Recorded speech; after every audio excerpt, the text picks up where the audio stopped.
Iran Israel സംഘർഷമാണ്. 4 ദിവസമായിട്ട് അത് തുടരുകയാണ്. രൂക്ഷമാകുന്ന അവസ്ഥയാണ്. പല സ്ഥലങ്ങളും ഇറാൻ അങ്ങോട്ട് ആക്രമിക്കുന്നു, ഇസ്രായേൽ തിരിച്ചും മരണസംഖ്യ കൂടിക്കൊണ്ടിരിക്കുന്നു. ആ ഒരു സാഹചര്യം കൂടിയുണ്ട്. ദാവ് സർ, ഇവിടെ അമേരിക്കയുടെ ഇടപെടൽ, അമേരിക്കയെ കൂടി കളത്തിലിറക്കാം എന്നുള്ളൊരു തീരുമാനം, അല്ലെങ്കിൽ അത്തരത്തിലാണ് ഇസ്രായേൽ പോകുന്നത്. അത് എത്രത്തോളം നിർണായകമാണ്? എന്താണ് ഇതിൻ്റെ ഒരു നാളെ?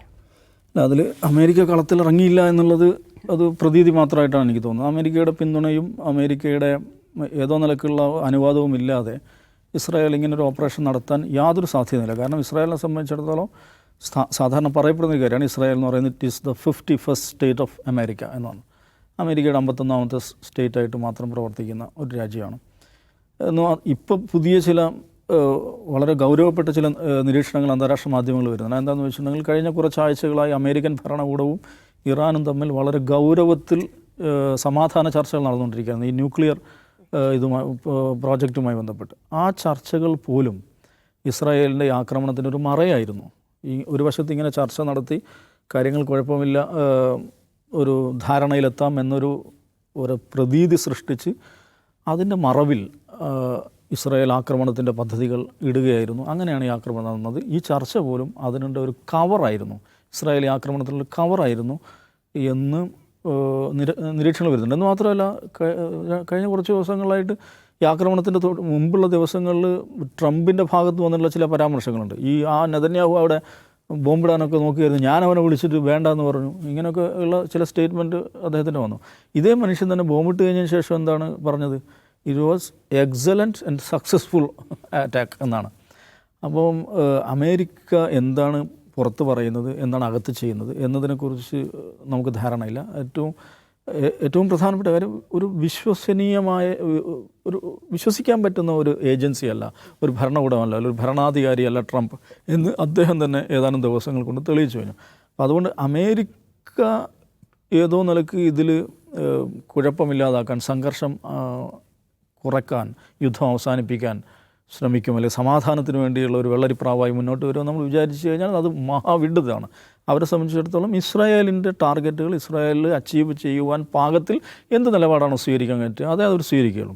അപ്പോൾ അതിൽ ഇസ്രായേലിനെ സംബന്ധിച്ചിടത്തോളം ഇസ്രായേലിന് ലോകത്ത് അതിന് മനസ്സിലാകുന്ന ഒരേ ഒരു ഭാഷയേ ഉള്ളൂ, അത് ശക്തിയുടെ ഭാഷ മാത്രമാണ്. കാരണം നമ്മൾ ഈ ജീവിക്കുന്ന ലോകത്ത് നോക്കൂ, 2ാം ലോക മഹായുദ്ധത്തിന് ശേഷം ഐക്യരാഷ്ട്രസഭ എന്ന് പറയുന്നൊരു ഏജൻസി, അതിൻ്റെ നിരവധിയായുള്ള സബ്സിഡിയറികൾ, ഇതാണ് ലോകഘടനയെ നിയന്ത്രിക്കുന്ന സംവിധാനം എന്ന് പറയുന്നത്.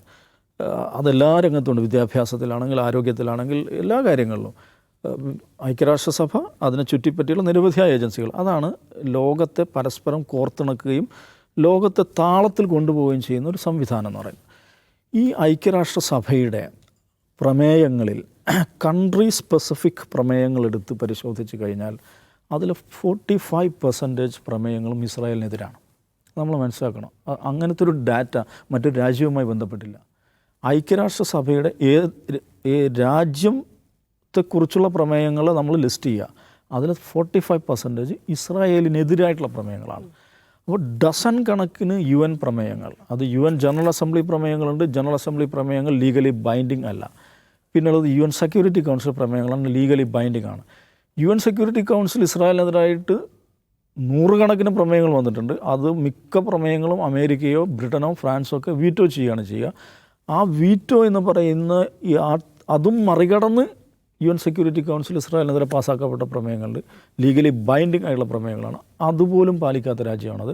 എന്ന് പറഞ്ഞാൽ അന്താരാഷ്ട്ര നിയമം എന്ന് പറയുന്നത് ഞങ്ങൾക്ക് ബാധകമേ അല്ല എന്ന് 47 മുതൽ ഓരോ ദിവസവും 48 മുതൽ ഓരോ ദിവസവും തെളിയിച്ചുകൊണ്ടിരിക്കുന്ന രാജ്യമാണ്. പക്ഷെ അതിലൊരു കൗതുകം എന്ന് വെച്ചാൽ, ഈ ലോകത്ത്, നമ്മൾ ഈ ജീവിക്കുന്ന ഈ ലോകത്ത് ഒരു UN പ്രമേയത്തിലൂടെ രൂപീകരിക്കപ്പെട്ട ഒരേ ഒരു രാജ്യമാണ് ഇസ്രായേൽ എന്നുള്ളതാണ്. ഇസ്രായേൽ എന്ന് പറയുന്ന രാജ്യം ഒരു UN പ്രമേയത്തിലൂടെ രൂപീകരിക്കപ്പെട്ട രാജ്യം, അങ്ങനെ ഒരു വേറൊരു രാജ്യമില്ല. പക്ഷേ അവർ ഈ ഇമ്പ്യൂണിറ്റി, ഏത് അതിക്രമം നടത്തിയാലും, എത്ര മാരകമായ അതിക്രമം നടത്തിയാലും ഈ ഇമ്പ്യൂണിറ്റിയിൽ നിൽക്കുകയാണ്. ഇപ്പോൾ ഇറാൻ്റെ കാര്യത്തിൽ എന്താണ് സംഭവിച്ചത്? ഇറാനെ അവർ അങ്ങോട്ട് കയറി ആക്രമിക്കുകയാണ് ചെയ്യുന്നത്. അവരുടെ 20ഓളം മിലിറ്ററി കമാൻഡേഴ്സിനെ, അവരുടെ ന്യൂക്ലിയർ സയൻറ്റിസ്റ്റുകളെ എല്ലാം കൊല്ലുന്നു, അവരുടെ ന്യൂക്ലിയർ സൈറ്റിൽ ബോംബിടുന്നു. അവരെന്താ ന്യായം പറയുന്നത്? ഇറാൻ ന്യൂക്ലിയർ ബോംബ് ഉണ്ടാക്കിയേക്കും എന്നുള്ളതാണ്. ഉണ്ടാക്കുമോ ഇല്ലേ എന്നുള്ള ക്വസ്റ്റ്യൻ അവിടെ ഉണ്ട്. ന്യൂക്ലിയർ ബോംബ് ഉണ്ടാക്കൂല എന്ന് പറയുന്ന NPTയിൽ ഒപ്പുവെച്ച രാജ്യമാണ് Iran. Non proliferation treaty 62 non proliferation ട്രീറ്റിയിൽ ഒപ്പുവെച്ച രാജ്യമാണ് ഇറാൻ. അവരുണ്ടാക്കൂല എന്നാണ് കമ്മിറ്റ് ചെയ്തിരിക്കുന്നത് അന്താരാഷ്ട്ര സമൂഹത്തോട്. പക്ഷേ എന്നാൽ അവരുണ്ടാക്കുമോ എന്ന ഭീതിയിലാണ് ബോംബിടുന്നത്. ഒന്ന് ആലോചിച്ച് നോക്കൂ, അവരുണ്ടാക്കുമോ ഇല്ലയോ എന്ന് തീരുമാനിക്കേണ്ടത് ഇസ്രായേലാണ്. ഇറാൻ ഒരു സ്വതന്ത്ര പരമാധികാര രാജ്യമാണ്. അവരെന്തുണ്ടാക്കണം എന്നുള്ളത് അവരാണ് തീരുമാനിക്കേണ്ടത്. അപ്പോൾ അത് അവരുണ്ടാക്കുമോ എന്ന ഭയത്തിൽ അങ്ങോട്ട് കയറി ബോംബിടുന്ന ആരാണ്? ഇസ്രായേൽ. ഏത് ഇസ്രായേൽ? സ്വന്തം കയ്യിൽ 100 മുതൽ 150 വരെ ന്യൂക്ലിയർ വാർ ഹെഡ്സ് ഉണ്ട് എന്നാണ് ഇസ്രായേലിനെ കുറിച്ച് പൊതുവെ മനസ്സിലാക്കുന്നത്. അവരിതുവരെ അത് എക്സ്പോസ് ചെയ്തിട്ടില്ല. അവരുടെ ന്യൂക്ലിയർ വാർ ഹെഡ്സ് വെപ്പൺട്രിയുടെ അവസ്ഥ എന്താണുള്ളത്. പക്ഷെ അവർ ഒരു ആണവായുധ രാജ്യമാണെന്നത് പരക്കെ അംഗീകരിക്കപ്പെട്ട കാര്യമാണ്. അപ്പോൾ ആ മറ്റൊരു രാജ്യം ന്യൂക്ലിയർ വാർ ഹെഡ്സ് ഉണ്ടാക്കുമെന്ന് സംശയിച്ച് അല്ലെങ്കിൽ അങ്ങനെ അനുമാനിച്ച് അതിനൊരു സാധ്യത ഉണ്ടെന്ന് കരുതി അങ്ങോട്ട് കയറി ആക്രമിക്കുകയാണ് ചെയ്യുന്നത്. അതിനകത്ത് ലോകത്ത് ആരും ഒന്നും ചെയ്യുന്നില്ല. ഇങ്ങനെയൊക്കെ ലോകത്തിന് മുന്നോട്ട് പോകാൻ പറ്റും. ഇങ്ങനെ എല്ലാ രാജ്യങ്ങളും തീരുമാനിച്ചാൽ, ഇപ്പോൾ ഇന്ത്യ തീരുമാനിക്കുകയാണ് ശ്രീലങ്ക നാളെ എന്തോ ഒരു സംഗതി ചെയ്തേക്കാം, നമുക്ക് കയറി ഇടിച്ചേക്കാം. നേപ്പാളിനെ കുറിച്ച് ഒരു ശക്തമായ രാജ്യം വേറൊരു ദുർബലമായ രാജ്യത്തെക്കുറിച്ച് ഇങ്ങനെ ഒരു തീരുമാനം എടുത്തു കഴിഞ്ഞാൽ ഈ ലോകഘടന നിലനിൽക്കില്ല. അപ്പോൾ ഇസ്രായേൽ എന്ന് പറയുന്നത് അടിസ്ഥാനപരമായി അത് ഫലസ്തീനികളുടെ ശത്രുവോ അറബ് ലോകത്തിൻ്റെ ശത്രുവോ അല്ല, ലോകഘടനയുടെ ഇന്ന് ലോകം നിലനിൽക്കുന്ന സംവിധാനങ്ങളുടെ ശത്രുവാണ്. ലോകത്തിലെ, അതാണ് കഴിഞ്ഞ ദിവസം പിണറായി വിജയൻ ഉപയോഗിച്ച് വാക്കുണ്ടല്ലോ, തെമ്മാടി രാഷ്ട്രം, റഫ് സ്റ്റേറ്റ് എന്ന് എല്ലാ നിലക്കും ഉറപ്പിക്കാവുന്ന ഒരു എൻറ്റിറ്റിയാണ് ഇസ്രായേൽ എന്ന് പറയുന്നത്. ലോക സമാധാനത്തിൻ്റെ ഒന്നാമത്തെ ഭീഷണി എന്ന് വെച്ചാൽ എക്സിസ്റ്റൻസ് ഓഫ് ഇസ്രായേലാണ്. ഇസ്രായേൽ നിലനിൽക്കുന്നു എന്നുള്ളതാണ് ലോകത്തെ ഏറ്റവും വലിയ പ്രശ്നം എന്ന് പറയുന്നത്. അപ്പോൾ ആ ഒരു സംഗതി ഓരോ ദിവസവും വെളിപ്പെട്ടുകൊണ്ടിരിക്കുകയാണ്. ഇപ്പോൾ ഇറാനെ സംബന്ധിച്ചിടത്തോളം, ഇറാൻ നോക്കൂ, ഈ കഴിഞ്ഞ ആഴ്ചത്തെ ആക്രമണം മാത്രമല്ല, അതിനു മുമ്പ് നിരവധി തവണ ഇസ്രായേൽ അവരാക്രമിക്കുന്നുണ്ട്. ഇസ്മായിൽ ഹാനിയെ അവിടെ നിന്ന് കൊല്ലുന്നുണ്ട്. അവരുടെ പല ന്യൂക്ലിയർ ടാർഗറ്റുകളും പല ഇൻസ്റ്റലേഷൻസും ആക്രമിച്ച് തകർക്കുന്നുണ്ട്. അവരുടെ ഡെമസ്കസ് എംബസി ആക്രമിക്കുന്നുണ്ട്. അവരുടെ കമാൻഡറെ കൊല്ലുന്നുണ്ട്. അപ്പോഴൊക്കെ പരമാവധി സംയമനം എന്നുള്ളൊരു നിലപാടാണ് ഇറാൻ സ്വീകരിച്ചത്. അതിനൊരു കാരണമുണ്ട്. അതിൻ്റെ കാരണം എന്ന് വെച്ചാൽ ഇറാനെ സംബന്ധിച്ചിടത്തോളം അത് 79 മുതൽ ഉപരോധത്തിൽ കഴിയുന്നൊരു രാജ്യമാണ്. ഉപരോധത്തിൽ ഇത്രയും കാലം ഉപരോധത്തിൽ കഴിയുമ്പോഴും അവരുടെ സ്വന്തം ശേഷികൾ വികസിപ്പിച്ച് മുന്നോട്ട് പോയ രാജ്യമാണ്. അത് നമ്മൾ മനസ്സിലാക്കണം. ഇറാൻ എന്ന് പറഞ്ഞാൽ അവികസിതമായ രാജ്യമല്ല, വളരെ ഉയർന്ന ജീവിത നിലവാരമുള്ള രാജ്യമാണ്.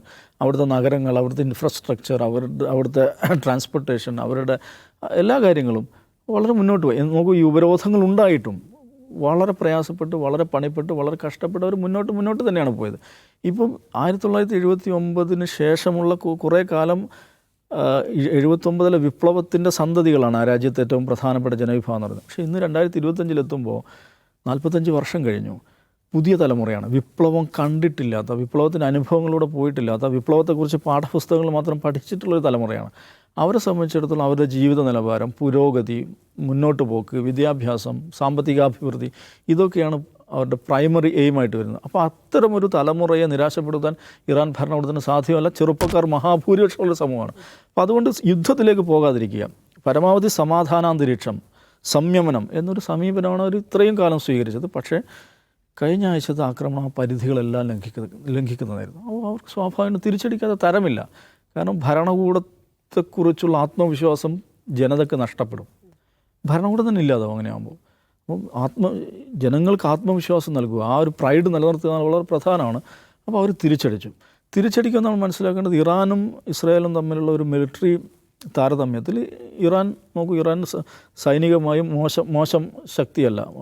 അതും ഈ പറഞ്ഞതുപോലെ സ്വന്തം മിലിറ്ററി ഹാർഡ്വെയർ വികസിപ്പിച്ചിട്ട രാജ്യമാണ്. അവർ ഉപയോഗിക്കുന്ന മിസൈലുകളാവട്ടെ, അവരുടെ ആയുധങ്ങളാവട്ടെ, അവരുടെ ബോംബുകളാവട്ടെ, അതെല്ലാം സ്വയം വികസിപ്പിച്ചതാണ്. അതും കൂടെ നമ്മൾ മനസ്സിലാക്കണം. പക്ഷേ ഇസ്രായേലുമായുള്ളൊരു താരതമ്യത്തിൽ ഇത് ആയിരക്കണക്കിന് കിലോമീറ്റർ അകലത്തിൽ കഴിയുന്ന രണ്ട് രാജ്യങ്ങളാണ്. മിലിറ്ററി ഹാർഡ്വെയറിൽ ഇറാൻ ഒരു പക്ഷേ ഇസ്രായേലിനൊപ്പം എത്തും.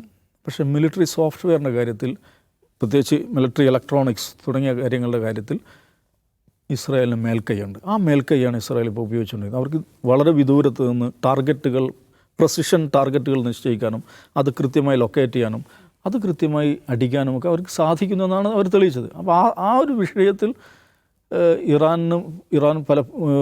ഇസ്രായേലിന് മുമ്പിൽ വിഷമിച്ചു പോകും. അതാണ് നമ്മൾ കാണുന്നത്. അതേസമയം മിലിറ്ററി ഹാർഡ്വെയറിൻ്റെ കാര്യത്തിൽ ഇറാൻ അത്ര മോശമല്ല. അതുകൊണ്ടാണ് അവരുടെ ബാലിസ്റ്റിക് മിസൈലുകൾ അവരുടെ ഇസ്രായേലിലെ ടാർഗറ്റുകൾ എത്തിക്കാൻ അവർക്ക് സാധിക്കുന്നുണ്ട്. ഈ അയൺ ഡോം പോലെയുള്ള എയർ ഡിഫൻസ് സിസ്റ്റം ഉണ്ടായിട്ട് പോലും. അവരുടെ പ്രതിരോധ മന്ത്രാലയത്ത് ഇസ്രായേലിൻ്റെ പ്രതിരോധ മന്ത്രാലയം ആക്രമിക്കപ്പെടുന്നു. അവരുടെ ക്രിയാത്ത് എന്ന് പറയുന്ന അവരുടെ military headquarters command centre ആക്രമിക്കപ്പെടുന്നു. ഇസ്രായേലികൾ അവരുടെ ജീവിതത്തിൽ ഇതുവരെ അനുഭവിച്ചിട്ടില്ലാത്ത കാര്യങ്ങൾ അവർ കണ്ടു തുടങ്ങിയിരിക്കുന്നു. അപ്പോൾ അതുകൊണ്ട് ഇസ്രായേലിനെ സംബന്ധിച്ചിടത്തോളം ശക്തിയുടെ ഭാഷ മാത്രമേ അതിന് മനസ്സിലാവുള്ളൂ. ഇതെവിടെ എത്തുമെന്ന് ചോദിച്ചു കഴിഞ്ഞാൽ ഇറാനകത്ത് വലിയ ഇസ്രായേൽ സംഭവിക്കുന്നതിൻ്റെ 10 മടങ്ങ് നഷ്ടം നിശ്ചയമായിട്ടും ഇറാനുണ്ടാകും. അവരുടെ ഇനിയും ഒരുപക്ഷെ മിലിറ്ററി കമാൻഡേഴ്സ് കൊല്ലപ്പെടും. അവരുടെ ടോപ്പ് പൊളിറ്റിക്കൽ ലീഡേഴ്സ് പോലും കൊല്ലപ്പെടാനുള്ള സാധ്യതകളുണ്ട്. പക്ഷെ അത് എന്ന് വെച്ച് ഇറാൻ കീഴടങ്ങിയില്ല. അത് സംഭവിക്കാനേ പോകുന്നില്ല. അതൊരിക്കലും സംഭവിക്കാൻ പോകുന്നില്ല. കാരണം അത് ഒരു ഇറാനിലെ ഭരണകൂടത്തെ അട്ടിമറിക്കുക എന്ന് പറഞ്ഞാൽ നോക്കൂ, 79 ഈ ഖുമൈനിയുടെ നേതൃത്വ വിപ്ലവം എന്ന് പറഞ്ഞാൽ അതൊരു ഭരണമാറ്റമല്ല, അതൊരു സംവിധാനത്തിൻ്റെയും സംസ്കാരത്തിൻ്റെയും ഐഡിയോളജിയുടെ മാറ്റമാണ്. അത് അവർ സ്റ്റെബിലൈസ് ചെയ്ത് കഴിഞ്ഞ കാര്യമാണ്. അത് ഡീപ്പ് ഇറാനിയൻ സംസ്കാരത്തിൽ ഡീപ്പ് റൂട്ടഡായി കഴിഞ്ഞ കാര്യമാണ്. അതുകൊണ്ട് ആ നിലയ്ക്ക് ഇസ്രായേൽ ആഗ്രഹിക്കുന്ന ഒരു റെജീം ചേഞ്ച് എന്നുള്ളത് സംഭവിക്കാനേ പോകുന്നില്ല. പക്ഷെ ഇതൊരു സമാധാനത്തിലൊരു വഴി എന്താണെന്ന് ചോദിച്ചാൽ, ഇതിങ്ങനെ അധികാരം മുന്നോട്ട് പോയി കഴിഞ്ഞാൽ ഗ്ലോബൽ എക്കണോമി ഇത് ബാധിക്കും. കാരണം ലോകത്തിൻ്റെ എക്കണോമിക് പവർ ഹൗസ് എന്ന് പറയാവുന്ന ഏരിയ ജിയോഗ്രഫിയാണ് ഈ മിഡിൽ ഈസ്റ്റ് എന്ന് പറയുന്നത്. അപ്പോൾ അതുകൊണ്ട് പ്രത്യേകിച്ച് അറബ് രാജ്യങ്ങളിൽ ഇങ്ങനെ സമാധാനം, വികസനം, പുരോഗതി ഈ ഒരൊറ്റ കാര്യത്തിൽ മാത്രം ഫോക്കസ് ചെയ്യുന്ന മറ്റ് രാഷ്ട്രീയ വിഷയങ്ങളിൽ ഒരു താല്പര്യമില്ലാത്ത ഭരണകൂടങ്ങളാണ്. അവരുടെ പ്രഷർ നിശ്ചയമായിട്ടുണ്ടാവും. അതുകൊണ്ട് ആ നിലക്കുള്ള ഒരു ലോകത്തിൻ്റെ ഇടപെടൽ, യൂറോപ്യൻ ശക്തികളുടെയും മിഡിൽ ഈസ്റ്റ് ശക്തികളുടെയൊക്കെ ഒരു ഇടപെടലുണ്ടാവും. ഒന്നുകിൽ ആ നിലക്ക്, അല്ലെങ്കിൽ അത്രയും ഇസ്രായേൽ ശാക്തികമായി അങ്ങേയറ്റം ദുർബലമാകണം ഇറാൻ്റെ ആക്രമണത്തിലൂടെ. അത്രയധികം ദുർബലമാക്കാൻ ഇറാന് ഇന്നത്തെ അവസ്ഥയിൽ സാധിക്കുമെന്ന് എനിക്ക് തോന്നുന്നില്ല. പക്ഷേ ലോകത്തെ സംബന്ധിച്ചിടത്തോളം ഇത് എത്ര ദിവസം നീണ്ടുപോകുന്നോ അത്രയും ലോകത്തിനാണ് നഷ്ടം. ആ നിലക്കുള്ള ഇടപെടലുകൾ ഉണ്ടാവുമെന്നാണ് എനിക്ക് തോന്നുന്നത്. നൗഫൽക്ക്, അത് എത്ര വലിയ നഷ്ടമായിരിക്കും? അതായത് ഒന്ന് എണ്ണവില, ആഗോള സാമ്പത്തിക അവസ്ഥ സാറ് പറഞ്ഞ പോലെ, ഒപ്പം തന്നെ പശ്ചിമേഷ്യ എങ്ങനെ ബാധിക്കപ്പെടുന്നു എന്നുള്ളത്, മറ്റൊന്ന് ഇറാൻ്റെ അണവായുധത്തിൻ്റെ നിർമ്മാണ ഭാവി അതെന്തായിരിക്കും, ആ പദ്ധതി? ഇതിലിപ്പോൾ സാമ്പത്തികമായി ലോക സാമ്പത്തിക വ്യവസ്ഥത്തിനെ വല്ലാതെ ബാധിക്കും എന്നുള്ള കാര്യത്തിലൊരു തർക്കമില്ല. ഇപ്പോൾ നമുക്ക് പെട്ടെന്ന് തന്നെയാണ് സ്വർണ്ണത്തിൻ്റെ വില കുത്തനെ കൂടിയത്, ക്രൂഡ് ഓയിലിൻ്റെ വില കൂടുന്നു, ഇതൊക്കെ നടക്കുന്നു.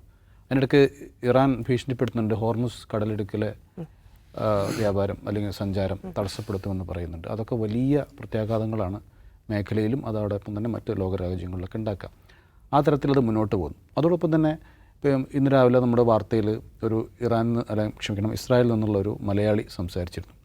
അപ്പോൾ അദ്ദേഹം സംസാരിച്ച ചില ഭാഗങ്ങളിൽ അദ്ദേഹം പറയുന്ന കുറേ കാര്യങ്ങളുണ്ട്. അതായത് ഇപ്പോൾ അടിയന്തര സേവനങ്ങൾ മാത്രം, അല്ലെങ്കിൽ ആരോഗ്യ പ്രവർത്തകർ ഇവർ മാത്രമേ ജോലിക്ക് പോകുന്നുള്ളൂ. മറ്റുള്ളവരൊന്നും, അവർ നിൽക്കുന്ന ഹൈഫയിലാണ്, അവിടെ ജോലിക്ക് പോകുന്നില്ല. അവിടെ അത്തരമൊരു അന്തരീക്ഷത്തിലേക്ക് കാര്യങ്ങൾ എത്തിക്കഴിഞ്ഞു. മിസൈൽ വരുന്നുണ്ട് എന്നുള്ള അറിയിക്കാനുള്ള സംവിധാനങ്ങൾ കൃത്യമായി അവർക്കുണ്ട്. ആദ്യം മെസ്സേജ് അയക്കുന്നു, അലാറം മുഴക്കുന്നു, അങ്ങനെ അവർ ബങ്കറുകളിലേക്ക് നീങ്ങുന്നു.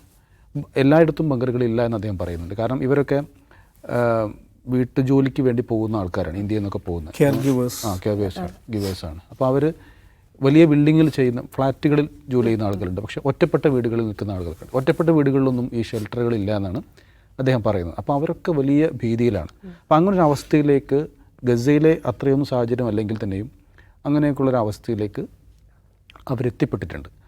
അപ്പം ഈ യുദ്ധം എന്ന് പറയുന്നത് ആർക്കും അനുകൂലിക്കാവുന്നൊരു സംഗതിയായി മാറില്ല. എല്ലാവരും അതിനെ സ്വന്തം, ഇസ്രായേലിലുള്ളവർക്കും ഇറാനിലുള്ളവർക്കൊക്കെ ആളുകൾക്ക് അതൊന്നും സഹിക്കാൻ കഴിയുന്ന കാര്യമല്ല. അത് മറ്റിപ്പം നമ്മളിപ്പം ഒരു പാകിസ്ഥാനുമായി നമ്മുടെ യുദ്ധത്തിലേക്ക് പോകുന്ന ഒരു വേളയിൽ നമ്മൾ എത്രത്തോളം നമ്മൾ അതിനെ ഭയന്നു. കാരണം മീഡിയകളിലൊക്കെ അത് വലിയ ആഘോഷമായി കൊണ്ട് നടന്നെങ്കിലും അതിർത്തിയിൽ ജീവിച്ചിരുന്ന, ഉറിയിൽ ജീവിച്ചിരുന്ന, ആക്രമണം നടന്ന സ്ഥലത്തിൻ്റെ പേരെന്താ, പൂഞ്ചിൽ ജീവിച്ചിരുന്ന മനുഷ്യന്മാരൊക്കെ എത്രത്തോളം ഭയത്തോടു കൂടിയായിരിക്കും കണ്ടിട്ടുണ്ടാവാം.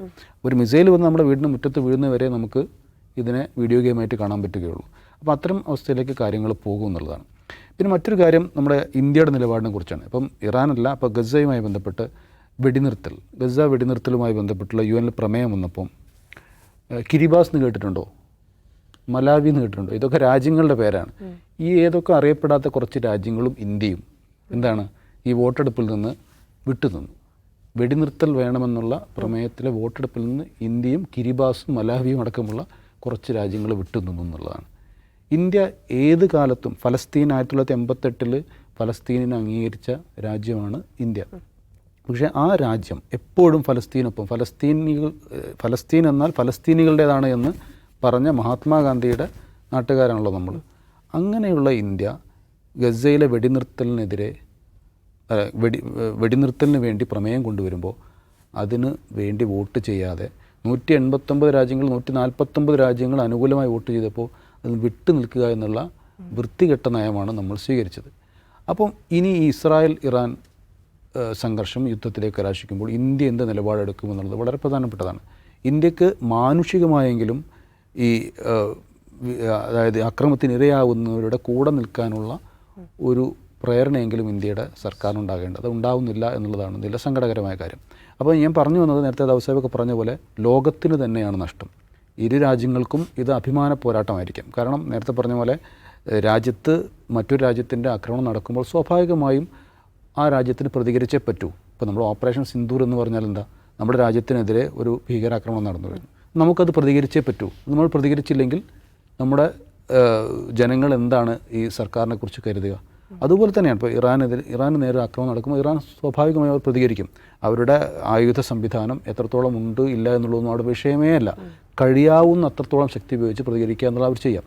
ഇസ്രായേലിനെ സംബന്ധിച്ചിടത്തോളം അവർ ചെറിയ രാഷ്ട്രമാണ്. അവർക്ക് എത്രത്തോളം അവരുടെ ഭൂപ്രകൃതി ഉപയോഗപ്പെടുത്തിക്കൊണ്ട് ഇതിനെ തടുക്കാൻ എത്ര കാലം നീണ്ടു നിൽക്കും അവരുടെ പ്രതിരോധം എന്നുള്ളതും വിഷയം തന്നെയാണ്. അപ്പോൾ എത്ര ആധുനികമായ ആയുധങ്ങളുണ്ടെങ്കിലും അവരുടെ ഭൂമി വളരെ കുറവാണ് അവർക്ക്. ഇറാനെ സംബന്ധിച്ചിടത്തോളം ഏറെ ഭൂമിയുള്ള ഒരു പ്രദേശം കൂടിയാണ്. അപ്പോൾ അവർക്ക് അതിൻ്റെ ഒരു അഡ്വാൻറ്റേജ് അവർക്കുണ്ട്. അപ്പോൾ ഇതെല്ലാം കൂടി കണക്കിലെടുക്കുമ്പം യുദ്ധം എന്ന് പറയുന്നത് പെട്ടെന്നൊന്നും തീരാവുന്നൊരു കേസല്ല. അതുകൊണ്ട് തന്നെ ഇത് പെട്ടെന്ന് അവസാനിപ്പിച്ചാൽ മാത്രമേ അവർക്കും ലോകത്തിനുമൊക്കെ അത് നല്ലതായി തീരുകയുള്ളൂ.